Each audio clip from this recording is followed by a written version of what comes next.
सारी दुनिया है लॉकडाउन में, कोरोना है सबका रोना।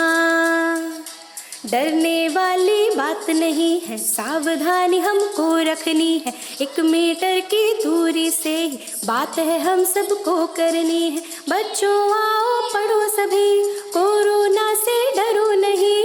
बच्चों आओ पढ़ो सभी, कोरोना से डरो नहीं। पढ़ना लिखना है सबको, आगे बढ़ना है सबको।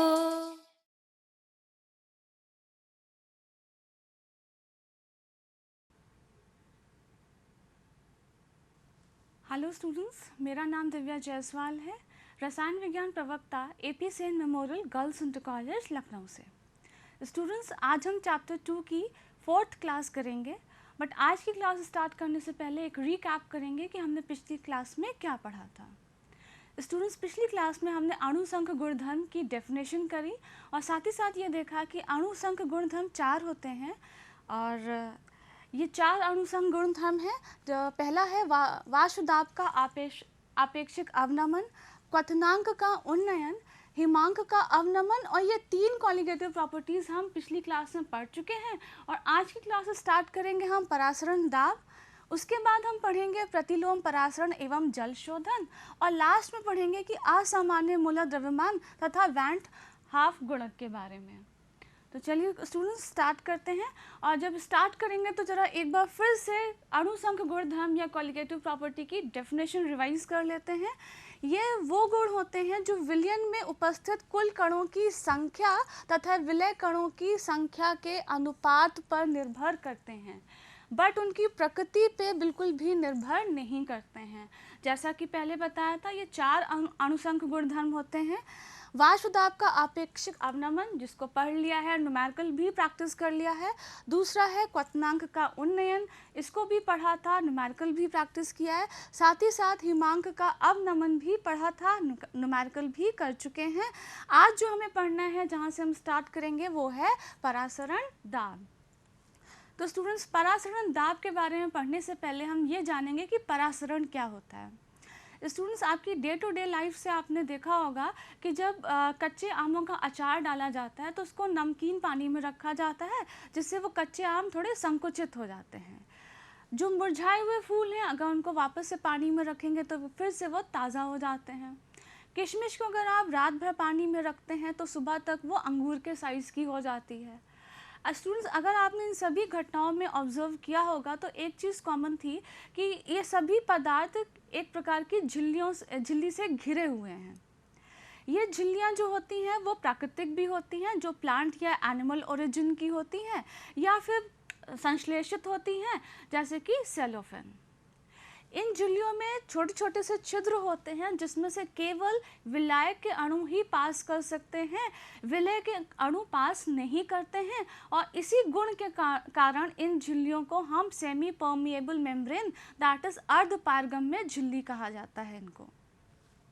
और स्टूडेंट्स, यदि इसी अर्ध पारगम्य झिल्ली कि दोनों तरफ हम 2 भिन्न सांद्रताओं वाले विलयन ले लें, या कह सकते हैं कि 2 भिन्न सांद्रताओं वाले विलयन को सेमी परमिएबल मेम्ब्रेन से अगर पृथक किया जाए, तो ये ऑब्जर्व किया जाता है कि जो जल के अणु हैं वो कम सांद्रता वाले विलयन से अधिक सांद्रता वाले विलयन की ओर जाते हैं SPM से होकर। तो इस प्रोसेस को, इस प्रकरण को हम परासरण कहते हैं। चाहे आप 2 भिन्न सांद्रताओं वाले विलयन का एग्जाम्पल ले सकते हैं, या आप एक तरफ विलयन ले लें और एक तरफ विलायक ले लें और बीच में SPM आपने अगर लगा दिया हो, तो इस केस में भी विलायक के अणु SPM से होकर विलयन की तरफ जाएंगे और तब तक जाएंगे जब तक SPM के दोनों तरफ की जो सांद्रताएं हैं वो बराबर हो जाती हों। तो इसी प्रोसेस को हम परासरण कहते हैं। अब हम ये देखना है कि जब विलायक के अणु विलायक की ओर से विलयन की तरफ जा रहे हैं, तो उस तरफ अगर हम कोई प्रेशर लगाएं जिससे विलायक के अणु विलयन में प्रवेश ना कर पाएँ SPM से होकर, तो जितना भी प्रेशर हमें लगाना पड़ रहा है इस प्रवाह को रोकने के लिए, उसे हम कहते हैं ऑस्मोटिक प्रेशर या परासरण दाब, जिसको हम पाई से डिनोट करते हैं। यहाँ पे पाई है, ये परासरण दाब कहलाता है। और स्टूडेंट्स एक्सपेरिमेंटली देखा गया है कि at a given temperature T परासरण दाब है वो कंसंट्रेशन के डायरेक्टली प्रोपोर्शन होता है। और यहाँ पे अगर प्रोपोर्शनैलिटी साइन हटाना है तो कोई ना कोई कांस्टेंट लाना होगा जो कि R है। कंसंट्रेशन को हम फर्दर लिख सकते हैं कि ये मोलारिटी होता है, तो हम लिखेंगे number of moles upon volume, और R और T को हम एज इट इज़ ही लिखेंगे। अगेन अगर हम नंबर ऑफ मोल्स को एक्सपैंड करें तो हम लिख सकते हैं कि pi that is osmotic pressure is equal to W2 upon M2 और इनटू वॉल्यूम रहेगा जो कि लीटर्स में रहेगा और R और T न्यूमरेटर में रहेगा। तो ये फॉर्मूला हो गया ऑस्मोटिक प्रेशर का। और क्योंकि आप यहाँ देख सकते हैं कि अगर सारे वेरिएबल्स की वैल्यू पता हो, सिर्फ M2 अननोन हो, तो M2 की यहाँ पे गणना की जा सकती है, दैट इज परासरण दाब एक कॉलिगेटिव प्रॉपर्टी है। तो इस फॉर्मूले पे बेस्ड हम एक न्यूमेरिकल भी प्रैक्टिस कर लेते हैं कि एक प्रोटीन की 200 सेंटीमीटर क्यूब जलीय विलयन, दैट इज ये वॉल्यूम दिया है बट सेंटीमीटर क्यूब में दिया, तो उसको हम लीटर्स में कन्वर्ट करेंगे बाय डिवाइडिंग विद 1000, और 1000 से डिवाइड करने के बाद इसकी वैल्यू आ जाएगी 0.200 लीटर्स। इस जलीय विलयन में इतने ग्राम्स प्रोटीन घोला गया, दैट इज W2 की वैल्यू है ये, 300 केल्विन टेम्परेचर है ये, तो T की वैल्यू हो गई। इस विलयन का परासरण दाब ये इतना दिया, दैट इज ये पाई की वैल्यू है, इतना दाब पाया गया है। और प्रोटीन के मोलर द्रव्यमान का परिकलन कीजिए जिसमें R की वैल्यू दी है। तो ज़रा हम फॉर्मूला फिर से लिख लें कि फॉर्मूला क्या था, pi is equal to W2 upon M2 into volume और न्यूमरेटर में R इंटू T। क्योंकि हमें मोलर मास निकालना है तो उसको हम LHS में ले जाएं, फिर हो जाएगा W2 into R into T upon pi into V। तो W2 की वैल्यू कितनी है 1.26, R की वैल्यू दी गई है 0.083, टेम्परेचर 300 केल्विन दिया है, अपॉन पाई की वैल्यू भी दी है 2.57 इंटू 10⁻⁻3, वॉल्यूम दिया है 0.200। इसको आप कैलकुलेट करेंगे तो आंसर आएगा 61.022 ग्राम पर मोल। तो ये M2 की वैल्यू हो गई। तो हमने देखा कि कैसे न्यूमेरिकल भी प्रैक्टिस किया जा सकता है। नेक्स्ट स्टूडेंट्स आगे हम प्रोसीड करते हैं कि जब हमें किसी बहुलक का मोलर द्रव्यमान कैलकुलेट करना हो या किसी जैव अणु का मोलर द्रव्यमान कैलकुलेट करना हो, तो इन चारों कॉलिगेटिव प्रॉपर्टी में से सबसे बेस्ट कॉलिगेटिव प्रॉपर्टी हम लेंगे परासरण दाब विधि। ऐसा क्यों करते हैं, इसके लिए दो रीजंस हैं यहाँ पे। पहला है कि इसमें जो गणना की जाती है वो कमरे के ताप पे की जाती है, क्योंकि कुछ ऐसे जैव अणु होते हैं जो उच्च टेम्परेचर पे, हाई टेम्परेचर पे वो अस्थायी हो जाते हैं, तो बेटर है कि रूम टेम्परेचर पे उनके मोलर द्रव्यमान की गणना की जाए। दूसरा है कि उनके जो मोलर विलयन में गणना की जाती है ये परासरण दाब विधि में, तो इसका एक फ़ायदा ये होता है कि अगर आप मोलर विलयन ले रहे हैं तो मोलर विलयन से तनु विलयन के लिए भी हमें अच्छे रिजल्ट्स मिलते हैं। तो स्टूडेंट्स आगे प्रोसीड करते हैं। अगर एक कंटेनर लिया है और बीच में आपने SPM लगाया है और दोनों तरफ दो विलयन लिए जिनकी भिन्न सांद्रता है, अब क्योंकि सांद्रता भिन्न है तो उनके परासरण दाब भी भिन्न होंगे, क्योंकि हम ये कर चुके हैं कि परासरण दाब और सांद्रता डायरेक्टली प्रोपोर्शनल होते हैं। लेकिन अगर मान लें कि SPM के दोनों तरफ जो आपने सॉल्यूशंस लिए हैं दोनों की सांद्रता भी सेम है और परासरण भी सेम है, तो ऐसे विलयनों को हम आइसोटोनिक सॉल्यूशन या समपरासरी विलयन कहते हैं। लेकिन ऐसा भी हो सकता है कि अगर दोनों की सांद्रता समान हो, ऑस्मोटिक प्रेशर भी डिफरेंट हो, तो एक का ज़्यादा है, दैट इज़ पाई1 को हम कह रहे हैं कि उसका मान ज़्यादा है और पाई2 मान कम हो गया, तो जिस विलयन का परासरण दाब दूसरे से अधिक होगा तो उसको हम हाइपरटोनिक सॉल्यूशन कहेंगे, दैट इज़ अति परासरी विलयन। और जिसका कम होता है परासरण दाब दूसरे की तुलना में तो हम उसको हाइपरटोनिक सॉल्यूशन कहते हैं और अल्प परासरी विलयन कहते हैं। आइसोटोनिक सोल्यूशन का अगर हम एक एग्जाम्पल लें तो स्टूडेंट्स जो इंट्रावेनस इंजेक्शंस दिए जाते हैं, अंतःशिरा इंजेक्शंस जो दिए जाते हैं, वो 0.9% NaCl सोल्यूशन के साथ दिए जाते हैं। क्यों? क्योंकि 0.9% NaCl सोल्यूशन या सेलाइन सोल्यूशन RBC से आइसोटोनिक होता है। तो स्टूडेंट्स आगे बढ़ते हैं प्रतिलोम परासरण पर। तो स्टूडेंट्स अभी जस्ट हमने सीखा कि विलयन की तरफ जितना भी हम दाब लगा रहे हैं जिससे विलायक के अणु SPM से होकर उसमें प्रवेश ना कर पाएँ, तो उसको हमने कहा वो परासरण दाब होता है। यदि विलयन की तरफ हम परासरण दाब से ज़्यादा दाब लगा दें तो अब प्रोसेस रिवर्स हो जाती है। अब सॉल्वेंट मॉलिक्यूल्स विलायक से विलयन की ओर जाते हैं। तो इस प्रोसेस को हम प्रतिलोम परासरण कहते हैं। और ये कब होता है? जब आप प्रेशर लगा रहे हैं greater than the osmotic pressure solution side पे लगा रहे हैं। प्रतिलोम परासरण को रिवर्स ऑस्मोसिस भी कहते हैं, जिसका अगर हम इनिशियल लें तो RO रिवर्स ऑस्मोसिस, यही घरों में सबके घरों में ये लगा होता है RO, और जो ये RO है वो रिवर्स ऑस्मोसिस के सिद्धांत पर ही वर्क करता है, जिससे आपको प्योर वाटर मिलता है। इसका एक एग्जाम्पल यहाँ पे दिया भी हुआ है कि एक कंटेनर लिया है, बीच में SPM लगा है, एक तरफ शुद्ध जल लिया है, दूसरी तरफ लवणीय जल लिया है।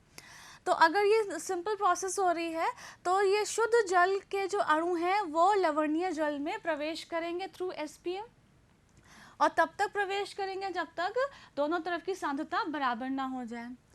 तो फिर हमने क्या किया, यहाँ पे पाइप जो है प्रेशर लगाया ताकि यहाँ पे लवणीय जल में विलायक के अणु या शुद्ध जल के जो अणु हैं वो प्रवेश ना कर पाएँ। लेकिन अगर हमने ऑस्मोटिक प्रेशर से ज़्यादा दाब लगा दिया तो अब लवणीय जल में जो विलायक के अणु होंगे वो शुद्ध जल में प्रवेश करेंगे थ्रू SPM, और इसी को हमने क्या कहा? प्रतिलोम परासरण। और इसका एक फ़ायदा वो होता है जहाँ पे जो समुद्र जल बहुत ज़्यादा अमाउंट में मिलता है, पीने के पानी की कमी होती है, तो ये रिवर्स ऑस्मोसिस करके प्रतिलोम परासरण करके समुद्र जल का विलवणीकरण करके उसको शुद्ध जल में, पेयजल में उसे कन्वर्ट किया जा सकता है। तो स्टूडेंट्स आगे बढ़ते हैं। असामान्य मोलर द्रव्यमान। तो स्टूडेंट साइंटिस्ट ने कॉलिगेटिव प्रॉपर्टी के थ्रू अननोन सॉल्यूट का मोलर द्रव्यमान ज्ञात करना बताया हम लोगों को, किस तरह से ज्ञात किया जा सकता है। तो जब तक नॉन इलेक्ट्रोलाइट के साथ वो एक्सपेरिमेंट कर रहे थे तब तक तो ठीक ठीक रिजल्ट्स आ रहे थे। जिस सॉल्यूट का या जिस ठोस का आप मोलर मास आप निकाल रहे हैं फॉर्मूले से, बिल्कुल वही मोलर मास आ रहा था जब आप कॉलिगेटिव प्रॉपर्टी से एक्सपेरिमेंट करके उनका मोलर द्रव्यमान निकाल रहे हैं। बट प्रॉब्लम कहाँ पे आई? जब वो इलेक्ट्रोलाइट्स के साथ डील कर रहे हैं, दैट इज़ KCl है, एसिटिक एसिड है, इनके साथ डील कर रहे हैं, तो एक्सपेरिमेंट करने पे जो उनका मोलर द्रव्यमान आ रहा था अनुमानित से या तो ज़्यादा आ रहा था या कम आ रहा था। तो इसी को कहा गया असामान्य मोलर द्रव्यमान। ऐसे मोलर द्रव्यमान जो अनुमानित या सामान्य की तुलना में निम्न होते हैं या उच्च होता है तो उसे असामान्य मोलर द्रव्यमान कहते हैं। बट ये चीज़ें एक्सेप्टेड तो है नहीं, तो इसको करेक्ट करने के लिए वैन टॉप फैक्टर लिया गया I। इसको कैलकुलेट करते हैं कि I इज इक्वल टू सामान्य मोलर द्रव्यमान अपॉन असामान्य मोलर द्रव्यमान। I इज इक्वल टू प्रेक्षित अणुसंख्य गुण अपॉन परिकलित अणुसंख्य गुण। या तीसरा फॉर्मूला है संगुणन दैट इज एसोसिएशन या वियोजन दैट इज डिसोसिएशन के पश्चात कणों के कुल मोलों की संख्या अपॉन संगुणन या वियोजन के पूर्व कणों की कुल मोलों की संख्या। तो स्टूडेंट्स देखते हैं कि प्रॉब्लम आई तो कैसे आई। हम एग्जाम्पल लेते हैं KCl का। अगर हम इसका एक पार्टिकल लेके चलें तो ये क्योंकि इलेक्ट्रोलाइट है, पानी में डिज़ोल्व करने पे हमें इसके 2 पार्टिकल मिलेंगे, K+ और Cl-। तो पार्टिकल की संख्या क्या हो गई? बढ़ गई, जस्ट डबल हो गई। और हमने पढ़ा है कि कॉलिगेटिव प्रॉपर्टी, जो कि हम एलिवेशन इन बॉइलिंग पॉइंट का एग्जाम्पल लेते हैं, ये इनवर्सली प्रोपोर्शन होता है मोलर मास। और कॉलिगेटिव प्रॉपर्टी हमेशा विलय कणों के संख्या पर डिपेंड करते हैं। लेके तो हम एक चले थे, लेकिन अगर वो डिसोशिएट करके वो 2 में कन्वर्ट हो गए, डबल हो गई, यानी कॉलिगेटिव प्रॉपर्टी में जो दैट इज उन्नयन आएगा, एलिवेशन इन बॉइलिंग पॉइंट में जो एलिवेशन आएगा वो 2 टाइम्स हो गया क्योंकि नंबर ऑफ पार्टिकल्स डबल हो गए। तो मोलर मास से इन्वर्सली प्रोपोर्शन यानी मोलर मास क्या हो जाएगा, हाफ। तो जितना हम एक्सपेक्ट कर रहे थे कि KCl का मोलर मास आना चाहिए, लगभग उससे हाफ आ रहा था। सिमिलरली जब एसिटिक एसिड का एग्जाम्पल लें तो एसिटिक एसिड के अगर हमने 2 पार्टिकल्स लिए तो ये वाटर में जाके डाइमराइज कर जाते हैं, दैट इज़ 2 अणु मिलकर एक अणु मिलेगा ड्यू टू हाइड्रोजन बॉन्डिंग। ये 2 जो है आपस में जुड़ जाते हैं, दैट इज 2 पार्टिकल लेके चले थे एक, यानी कि पार्टिकल्स हाफ हो गए। तो डेल्टा टी भी जो है इन्वर्सली प्रोपोर्शन है मोलर मास से, तो जितना एलिवेशन होना चाहिए था उसका हाफ एलिवेशन हुआ, तो मोलर मास कितना हो जाएगा, just double, that is mass आना चाहिए था 60 ग्राम पर मोल, ऑलमोस्ट डबल आ रहा है 120 ग्राम पर मोल। और ये वैल्यूज एक्सेप्टेड तो है नहीं, तो उनको करेक्शन टर्म हमें वहाँ पे लगाना पड़ेगा उनका करेक्ट मोलर मास डिटरमाइन करने के लिए, तो उसके लिए ही आई की आप कैलकुलेशन करेंगे। तो अब जो ये चारों कॉलिगेटिव प्रॉपर्टीज़ हैं इनसे अगर हमें सही मोलर मास डिटरमाइन करना है तो उनके समीकरण को संशोधित किया गया आई लगा के। पहला क्या है, विलायक के वाष्प दाब में आपेक्षिक अवनमन, तो P1 naught minus P1 upon P1 naught is equal to I into N2 upon N1 संशोधित हो जाएगा। क्वथनांक का उन्नयन that is delta TB is equal to I into KB into M। हिमांक का अवनमन delta TF is equal to I into KB into M। और विलयन का परासरण दाब that is pi is equal to I into N2 RT upon V। अब यहाँ से I लगा के अगर मोलर मास कैलकुलेट करेंगे तो बिल्कुल सही फॉर्मूला, जो फॉर्मूले से मोलर मास आता था वही इन फॉर्मूले से भी आएगा। तो स्टूडेंट्स देखते हैं कि सही मोलर मास कैसे कैलकुलेट करा जा सकता है आई लगा के। दैट इज KCl था, 1 पार्टिकल लिया जो डिसोशिएट होके K प्लस और Cl माइनस में डिसोशिएट हो गया, तो 1 पार्टिकल्स हो गए। डेल्टा TB तो इन्वर्सली प्रोपोर्शन है मोलर मास से, क्योंकि यहाँ पे पार्टिकल्स की संख्या बढ़ गई, जस्ट डबल हो गई, 2 आ गया, मोलर मास हाफ हो गया। अब हम आई निकालें अगर इसका, तो आई होता है नंबर ऑफ पार्टिकल्स, जो थर्ड फॉर्मूला था, number of particles after dissociation कितने हुए 2, बिफोर डिसोसिएशन कितने थे 1, तो आई की वैल्यू हो गई 2। तो अब अगर हम delta TB is equal to I into KB into M calculate करेंगे तो मास हमारा पहले हाफ आ रहा था, लेकिन अगर हम 2 से मल्टीप्लाई कर देंगे या I की वैल्यू हमने रख दी 2, तो अब यहाँ से अगर आप निकालेंगे तो सही मास कैलकुलेट हो जाएगा। सिमिलरली आप एसिटिक एसिड का देखेंगे तो एसिटिक एसिड के 2 पार्टिकल्स आपने लिए तो वो डाइमराइज करके एक पार्टिकल बना रहे हैं, दैट इज 1। इसका अगर हम आई कैलकुलेट करें तो आफ्टर एसोसिएशन पार्टिकल है 1, बिफोर एसोसिएशन पार्टिकल्स हैं 2, तो वैल्यू आ गई 0.5। तो अब फिर से अगर हम यहाँ पे delta TB that is elevation in boiling point से अगर हम कैलकुलेट करना चाहें मोलर मास, तो पहले क्या प्रॉब्लम थी, जब हमने आई नहीं लगाया था मोलर मास जस्ट डबल आ रहा था, अब आई लगाते हैं, आई की वैल्यू है 0.5, तो अब जो है मोलर मास सही कैलकुलेट हो जाएगा। So this is why we are saying that I is the correction term, कि आई को हम करेक्शन टर्म की तरह यूज करते हैं। नाउ एक क्वेश्चन भी प्रैक्टिस कर लेते हैं। क्वेश्चन है आपका, फ्लोरोएसिटिक एसिड के 19.5 ग्राम को 500 ग्राम में घोलने पर जल के हिमांक में 1.0 डिग्री का अवनमन हुआ, that is depression in freezing point. Fluoroacetic अम्ल का वैन टॉप गुणांक दैट इज आई कैलकुलेट करना है और वियोजन स्थिरांक दैट इज Ka कैलकुलेट करना है। तो सबसे पहले हम निकालेंगे कि यहाँ पे जो फ्लोरोएसिटिक एसिड है, आई निकालने के लिए normal molar mass upon M normal का फॉर्मूला यूज़ करेंगे। तो फ्लोरोएसिटिक एसिड का पहले फॉर्मूले से जो नॉर्मल मोलर मास है वो कैलकुलेट करेंगे तो आएगा 78 ग्राम पर मोल।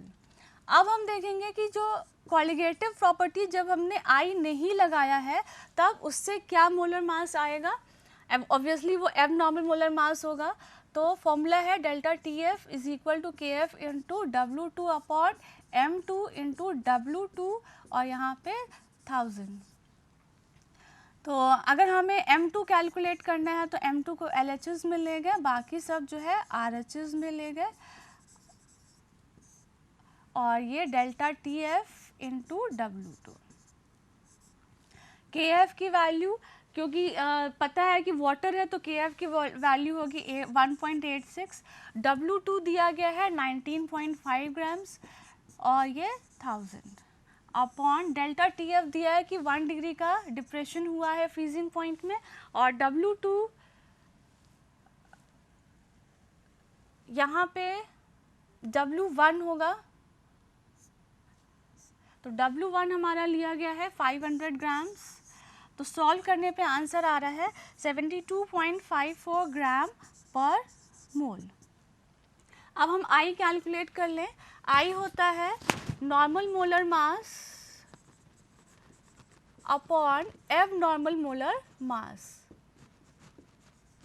नॉर्मल मोलर मास हमारा 78 आया है, एब नॉर्मल मोलर मास 72.54 आया है। इसको सॉल्व करेंगे तो I की वैल्यू आएगी 1.075।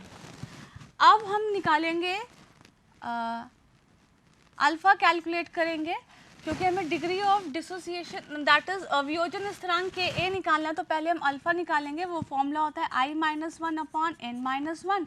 I की वैल्यू हम लिख चुके हैं 1.075 माइनस 1 अपॉन n क्या है, number of particles after dissociation. जब एसिटिक एसिड डिसोशिएट करेगा तो वो 2 पार्टिकल्स में होगा, एक फ्लोरोएसिटेट आयन और एक H+ आयन। तो 2 माइनस 1 लिखेंगे, दैट इज़ यहाँ पे आंसर आएगा 0.075। ये हमारा अल्फ़ा की वैल्यू आ गई। अब अल्फ़ा आ गया तो हम Ka निकालेंगे, और ये फॉर्मूला आपने पढ़ा हुआ है इक्विलिब्रियम चैप्टर में, that is C alpha square 1 upon 1 minus alpha. C क्या है, कंसंट्रेशन है, दैट इज मोलारिटी। आप इतना वैल्यू अगर आप अलग से कैलकुलेट कर दें तो आपको मोलारिटी पता चल जाएगी, जिसकी वैल्यू है 0.5 आएगी। अल्फ़ा की वैल्यू है 0.075 का आपको स्क्वायर करना है अपॉन 1 माइनस 0.075, और जब आप इसको सॉल्व करेंगे तो आंसर आएगा 3.07 इंटू 10⁻⁻3। तो यहाँ से आपका Ka की वैल्यू आ गई और यहाँ से आपका I की वैल्यू आ गई। तो स्टूडेंट्स, आज ये चैप्टर यहाँ पे कंप्लीट होता है। तो पहले हम रिवाइज कर लें कि आज हमने क्या क्या पढ़ा। आज हमने अणुसंख्य गुणधर्म के बारे में पढ़ा। 4 क्वालिटेटिव प्रॉपर्टीज़ होती हैं, जिसमें से 3 हम पिछली बार पढ़ चुके थे, दैट इज़ वाष्प दाब में आपेक्षिक अवनमन, फिर हिमांक का उन्नयन, क्वथनांक का उन्नयन, देन हिमांक का अवनमन। ये 3 हम पहले पढ़ चुके थे। आज हमने पढ़ा परासरण दाब, और उस पे बेस्ड हमने न्यूमेरिकल्स भी किए। साथ ही साथ उसके बाद हमने पढ़ा कि प्रतिलोम परासरण क्या होता है, उसका क्या एप्लीकेशन होता है, जल शोधन क्या होता है, इन सब चीज़ों के बारे में पढ़ा। और फिर उसके बाद हमने पढ़ा असामान्य मोलर द्रव्यमान, ये क्या होता है, किस वजह से असामान्य मोलर द्रव्यमान आता है, फिर उसे किस तरीके से करेक्ट किया जाता है बाय वैन हॉफ गुणांक। तो इससे आपको करेक्ट करने के बाद हमें पता चला कि ये सब करेक्ट करने के बाद हमें सही मोलर द्रव्यमान ज्ञात होता है। तो स्टूडेंट्स, आज की क्लास वाइंड अप करने से पहले देखते हैं कि आज का क्या होमवर्क है। पहला क्वेश्चन है कि निम्न विलयनों को उनके क्वथनांक के बढ़ते हुए क्रम में व्यवस्थित कीजिए। तो ये 4 विलयन है। पहला है 1 मोलर K4FeCN6, दूसरा है 1 मोलर NaCl, तीसरा है 1 मोलर ग्लूकोज और 1 मोलर कैल्शियम क्लोराइड। तो आप देख रहे हैं मोलारिटी यानी कि कंसंट्रेशन सबकी सेम है, यानी यहाँ पे जो डिफरेंस आएगा वो I से आएगा। क्यों? क्योंकि यहाँ पे सिर्फ ग्लूकोज को छोड़ते हुए बाकी सारे के सारे इलेक्ट्रोलाइट्स हैं, यानी यहाँ पे I का रोल आएगा। तो पहले आप सबका I निकालेंगे, वैन टॉप फैक्टर कैलकुलेट करेंगे, और उसके बाद उनको उनके क्वथनांक के बढ़ते हुए क्रम में व्यवस्थित कर सकते हैं। दूसरा है क्वेश्चन कि क्या होगा यदि आरबीसी को निम्न विलयनों में रखा जाए। तो स्टूडेंट्स, आज की क्लास में हमने डिस्कस भी किया था कि आरबीसी जो है वो 0.9% सलाइन सोल्यूशन के साथ आइसोटोनिक होता है, समपरासरी होता है। लेकिन अगर उससे ज़्यादा सांद्रता वाले विलयन में अगर उसको रख दिया जाए तब क्या आरबीसी पे प्रभाव पड़ेगा या क्या प्रक्रम होगा वहाँ पे, और अगर उससे कम सांद्रता वाले NaCl सोल्यूशन में रखा जाए तो क्या होगा, ये आपको इस क्वेश्चन में बताना है। तो स्टूडेंट्स, आज की क्लास से रिलेटेड या इस चैप्टर से रिलेटेड अगर आपको कोई भी स्टडी मटेरियल चाहिए या प्रैक्टिस क्वेश्चंस चाहिए तो उसको आप दीक्षा ऐप पे देख सकते हैं। बट उसके लिए आपको सबसे पहले दीक्षा ऐप डाउनलोड करना चाहिए, और मेरे ख्याल से अभी तक आप कर चुके होंगे। जिन्होंने नहीं भी किया होगा तो गूगल प्ले स्टोर या iOS से जाके आप ये ऐप डाउनलोड कर सकते हैं। साथ ही साथ ये वीडियो यूट्यूब पे भी अपलोड हो जाएगा, वहाँ पे आप देख सकते हैं। बट उसके लिए आपको उत्तर प्रदेश माध्यमिक शिक्षा विभाग के चैनल को सब्सक्राइब करना होगा। और भी अगर कोई क्वेरीज रह जाती हैं इस चैप्टर से रिलेटेड तो आप अपने कंसर्न टीचर से व्हाट्सएप क्लासेस पे आप अपने टीचर से डिस्कस कर सकते हैं, उनसे पूछ सकते हैं। So students, thank you for today, that's all.